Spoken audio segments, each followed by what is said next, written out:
చంచలమ్మ అయితే సింధూర దగ్గరికి వచ్చి, సింధూర నేను నీ మెడలో తాళి చూశాను అనైతే అంటూ ఉంటుంది. ఆ మాటలకి సింధూర అయితే ఒకసారిగా షాక్ అయ్యి అలా చూస్తూ ఉండిపోతూ ఉంటుంది. అవును, నేను నీ మెడలో తాళి చూశాను అనైతే చంచలమ్మ గట్టిగా అంటూ ఉంటుంది. ఇక సింధూర మెడలో చంటి బయటికి తీసి తాళి తీసేటప్పుడు చంచలమ్మ అయితే చూస్తూ ఉంటుంది. అది చూసి షాక్ అవుతూ ఉంటుంది.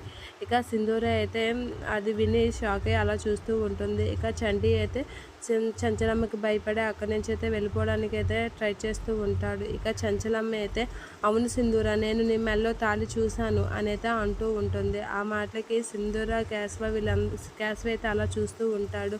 ఇక బసవ అయితే వాళ్ళ బాబాయ్ అయితే ఇలా అంటూ ఉంటాడు, చంచలమ్మ దెబ్బకి వాడైతే వాళ్ళ అమ్మాళ్ళ ఇంటికి పారిపోయాడు అనైతే అంటూ ఉంటాడు. ఇక చంచలమ్మకి ఏం సమాధానాలు చెప్పాలో తెలియక సింధూర అయితే అలా చూస్తూ ఉంటుంది. ఏంట్రా ఇలా వచ్చా, ఏమైనా నా మీద దీవేసిందా అని అంటే, అమ్మాయి గారు మెడలో తాళి కట్టానమ్మా అని అయితే చెప్తూ ఉంటాడు చంటి. అలా చెప్పగానే ఒకసారిగా షాక్ అవుతూ ఉంటుంది వాళ్ళమ్మ. ఏంట్రా ఏం చేసావురా అంటే, అవునమ్మా అనైతే అంటూ ఉంటాడు. ఇక సింధూర అయితే తన గురించి చెప్పడానికి ఆలోచిస్తూ ఉంటుంది. ఇక చంటి వాళ్ళ అమ్మ అయితే ఏంట్రా ఏం చేసావురా, ఎందుకురా ఇలా నా కొంప మీదకి తెచ్చావు అని అయితే భయపడుతూ టెన్షన్ పడుతూ ఉంటుంది చంటి వాళ్ళ అమ్మ.